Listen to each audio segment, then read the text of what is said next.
अल्हम्दुलिल्लाहि वहदा वस्सलातु वस्सलामु अला मन ला नबिय्य बअदा व अला आलिहि व सहबिहि वत्ताबिईन नहजा अम्मा बाद फ़अऊज़ु बिल्लाहि मिनश शैतानिर रजीम बिस्मिल्लाहिर रहमानिर रहीम क़ाल अल्लाहु तबारक व तआला फ़िल क़ुरआनिल मजीद वल फ़ुरक़ानिल हमीद अलिफ लाम मीम ज़ालिकल किताबु ला रैब फ़ीह हुदल लिल मुत्तक़ीन सदक़ल्लाहुल अलियुल अज़ीम व सदक़ रसूलुहुन नबियुल करीम व नहनु अला ज़ालिका मिनश शाहिदीन व शाकिरीन इन्नल्लाहा व मलाइकतहु युसल्लूना अलन नबी या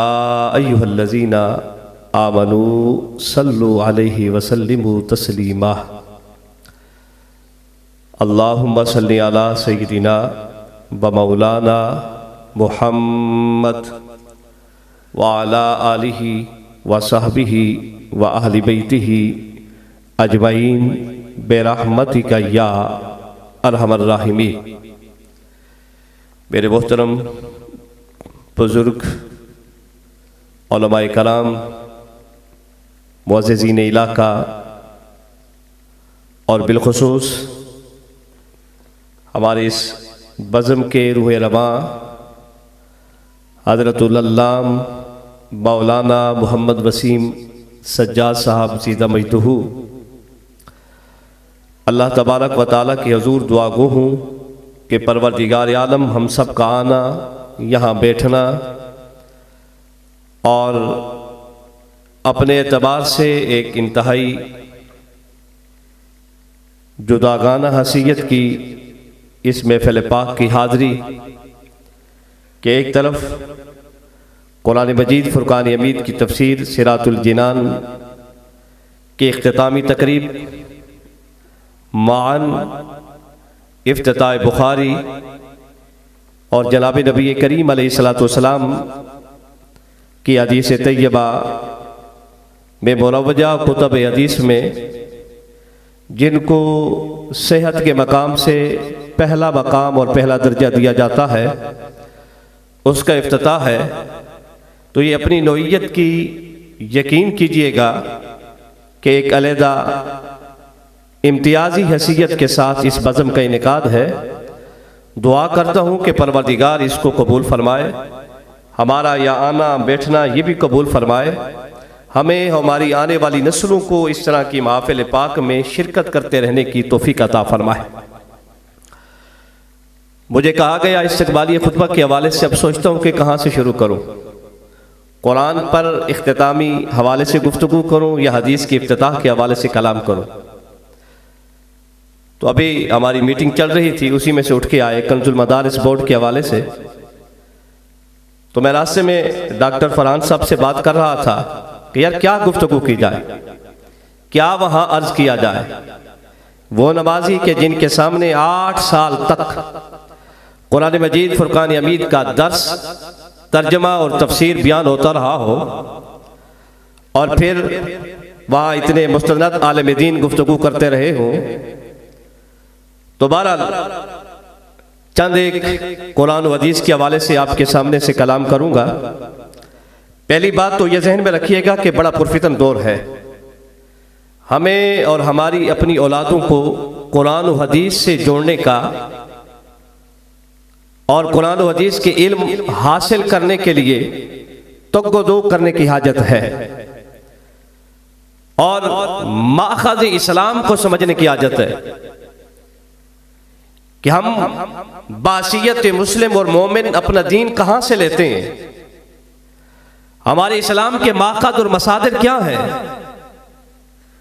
यकीनन आप में से हर बंदा ये कहेगा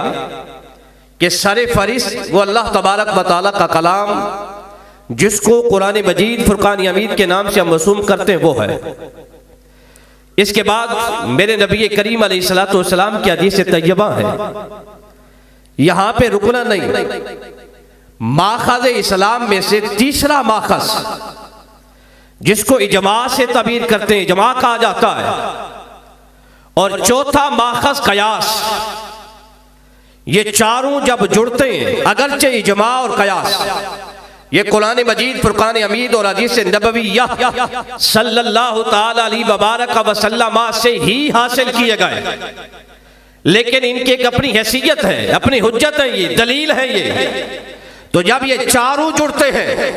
और इस्लाम का दावेदार इन चारों असूलों को सामने रखकर इन चारों मसादिर, मराजे, माखज़, इन पर जब दिलो जान से ईकान, यकीन, ईमान रखता है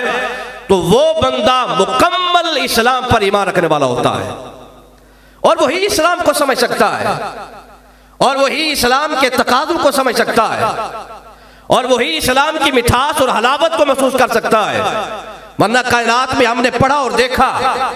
जो ज़बानें ये कहती रही और कलम लिखते रहे कि बस कुरान ही काफी है। किसने कहा कि कुरान नहीं काफी? कुरान ही काफी है, लेकिन साथ उनको ये तौफीक ना हुई कि वो लिखे कि कुरान को समझने के लिए दर मुस्तफा पे जाकर हदीस मुस्तफा भी सीखना जरूरी है। और जिस तरीके से कुरान और हदीस को समझना ये हर बंदा मोमिन के लिए जरूरी है, लेकिन ये जहन में रखिएगा, अगर इनकी कमा हक़्क़ुहू इल्म हासिल करना है, इनको कमा हक़्क़ुहू समझना है, इन पर कमा हक़्क़ुहू अमल पैरा होने के लिए आप चाहते हैं कि मेरी दुनिया, मेरे आलम बरज़ख, मेरे आलम महशर ये सुरखरू हो, तो फिर उम्मत मुहम्मदिया अलैहिस्सलातु वस्सलाम के आइम्मा व मुजतहिदीन, उलमा और आइम्मा उनके दरों पे भी जाकर जो उनकी इजमाई मसाइल है और मुसल्लमात है, जो कुरान और हदीस से निकले हुए या निचोड़ या खुलासा है, उनको भी पढ़ना पड़ेगा, समझना पड़ेगा और उन पर भी यकीन रखना पड़ेगा।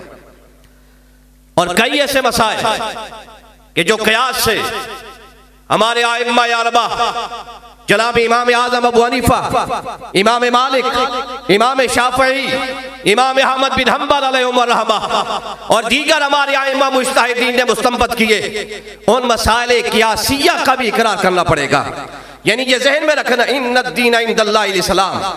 अल्लाह तबारक व तआला फरमाता है कि रब के यहाँ दीन दीन इस्लाम है। अदयान कई आए और हर दीन अपने दौर में काम करता रहा और अल्लाह तबारक व तआला ने जनाब आदम अला नबीना व अलैहिस्सलातु वस्सलाम से लेकर जनाब ईसा तक अंबिया व मुरसलीन अलैहिस्सलातु वस्सलाम को मबूस फरमाया। उन्होंने दावत दीन दी और लोगों को रब की तरफ मोड़ा, जमा किया। ये सारे अपने अपने दौर में, अपने अपने वक्त में अल्लाह तबारक ही की तरफ बंदों को लेके जाते रहे, लेकिन जब खातमुन नबीयीन, मेरे और आपके आखिरी नबी जनाब मोहम्मद मुस्तफा अहमद मुस्तफा करीम अलैहिस्सलातु वस्सलाम आए तो इन्नद्दीन इंदल्लाहिल इस्लाम, बस अब दीन दीन इस्लाम है। कि ये जो माखज़ इस्लाम है, कुरान, हदीस, इजमा और कयास, ये चारों चीजें हमारी जबान पे रहनी चाहिए। इन चारों चीजों के मुतालिक हमें इल्म होना चाहिए। हम अपने मुतालिकीन को बताएं, अपनी औलादों को बताएं, अपनी नस्लों को बताएं कि बेटा इस्लाम के माखज़ ये हैं। सबसे पहले कुरान है, हदीस मुस्तफ़ा है और इजमाए उम्मत, ये भी माखज़ इस्लाम में से, हम इससे भी इस्लाम लेते हैं। कयास ये भी इस्लाम की हुज्जतों में से एक हुज्जत है। ये चारों चीजें जब जुड़ती हैं और इन चारों चीजों से मुस्तंबत मसाइल हमारे आइम्मा मुजतहिदीन ने, हमारे बुजुर्गों ने हमारे सामने बयान किए, इन पर जो अमल पैरा होता है फिर उसकी दुनिया,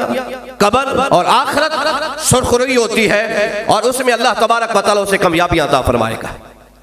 तो ये आज की ये जो इज्तिमा है,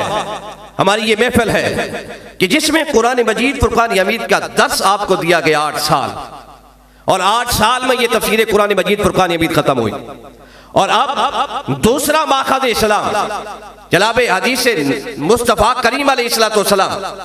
यानी उसमें जो मुरव्वजा कुतुब है, कुतुब हदीस, उसमें सरफहरिस्त की किताब बुखारी शरीफ, उसका आज इफ्तिताह होगा, उसका दर्स आपको दिया जाएगा। तो जिस तरह कुरान मजीद फुरकान हमीद और दौरे तफसीर में आपने शिरकत की, इसी तरह आपसे मुल्तजी हो कि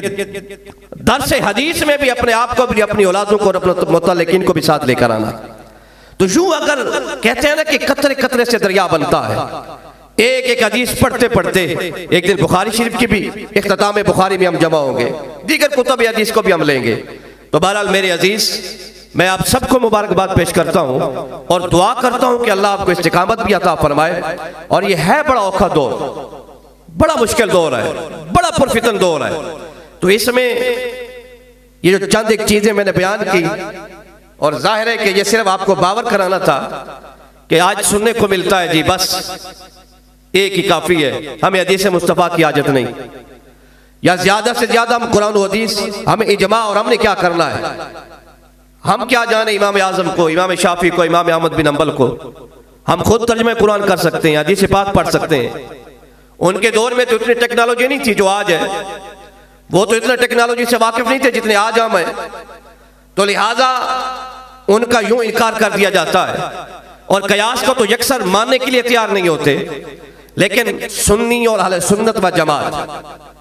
इनका ये शियार रहा है कि हम चारों माखाज़ इस्लाम को मानते हैं। हम ये जानते हैं कुरान ही हमारे लिए सब कुछ है। ये कि कुरान की वजाहत के लिए, तफसीर के लिए हमें दीन मुस्तफ़ा पे हाजिरी जरूर देनी पड़ती है, हमें हदीस मुस्तफ़ा को समझना पड़ता है। फिर कुरान और हदीस में कई एक ऐसे मसाइल हैं कि जिसके लिए हमें अपने आइम्मा और मुजतहिदीन के दरवाजों पर दस्तक देनी पड़ती है। तो लिहाजा मेरे अजीज, कभी भी अपने आबा को जो रूहानी है इनको ना छोड़िएगा, कभी पीठ ना कीजिएगा, कभी उनको पसे पुश मत डालिएगा, वरना दीन शायद के कमा हक़ ना समझ पाए, फिर दर बदर पे या कदम कदम ठोकरें आपका मुकद्दर बन जाएगी।